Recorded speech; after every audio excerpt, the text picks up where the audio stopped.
আসসালামু আলাইকুম রহমতুল্লাহ। আজকে আমার এক শ্রদ্ধেয় বড় ভাই রূপী আমাদের ইউনিয়নে ভাই আগে জব করতো, এখন নাকি জব ছেড়ে দিচ্ছে, মানে এগ্রো সেক্টর আসতে চাচ্ছে, মানে উদ্যোক্তা হতে চাচ্ছে আর কি। তো ভাই মোটামুটি আমার ভিডিও দেখে আজকে চলে আসলো যে কিছু গাছের কাটিং নেওয়ার জন্য। আসলে আমি গাছের কাটিং তেমন দিই না, তবে যেহেতু পরিচিত মানুষ, এলাকার মানুষ, আমার দ্বারা যদি দুজন উপকৃত হয় তাহলে আমি খুশি। তো আজকে আসলে আমরা মোটামুটি গাছে কাটিং দেবো তাকে, যাতে সে রোপণ করতে পারে। এদিকে আসো, তো গাছ গাছগুলো আমরা খাতেই দিই।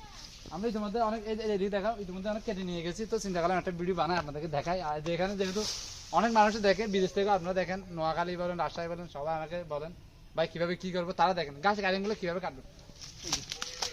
আমি দেখাচ্ছি, আমরা অলরেডি গাছ কাটিং নিয়ে গেছি এখানে। এই যে দেখেন, এই যে এগুলো কিন্তু এই যে হ্যাঁ, এটার নাম হচ্ছে আসমান নেভি। দেখেন অলরেডি 100% পরিপক্ক, দেখছেন? এই যে দেখছেন, এটা পরিপক্ক। তো মোটামুটি আমরা এখানে নিয়ে গেছি, জাস্ট এটা একটু দেখানোর জন্য অল্প করে কাটছি।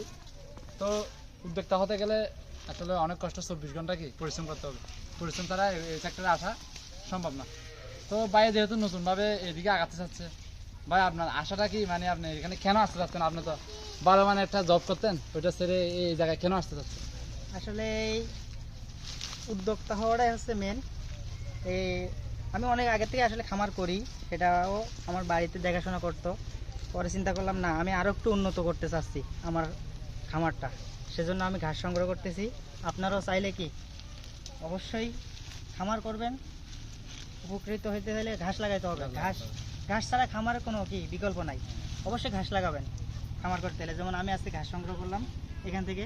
আপনারাও কি এই পেজে ফলো দিবেন, পেজে ফলো দিয়ে দেখাশোনা দেখবেন, ভিডিও দেখবেন, দেখে উদ্যোক্তা হবেন। অবশ্যই খামার করবেন আপনারাও।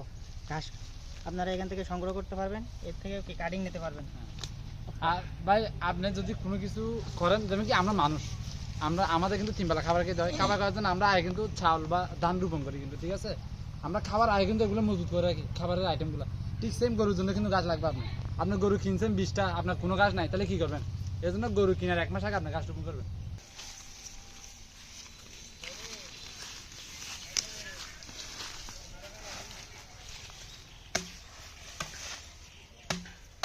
আর এখানে দাঁড়ি নেই,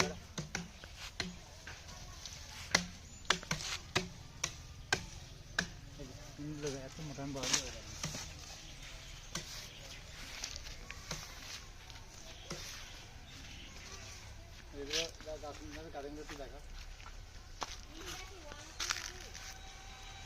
এই যে এগুলো হচ্ছে আপনার গাছের কাটিং আর কি, দেখছেন?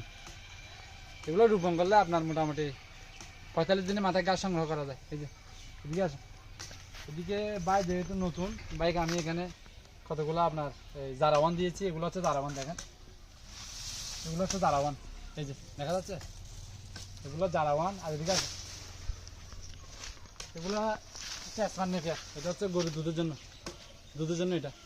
আর এটা হচ্ছে লাল পাকসান, এই যে দেখো, মানে 3-4 দিয়েছি অল্প অল্প করে আর কি। সে পরবর্তীকালে সে যদি নিজে বাড়াতে চায়, সে তার জমি থেকে সে কাটিং নিয়ে সংগ্রহ করে বড় করতে পারবে আর কি, ঠিক আছে?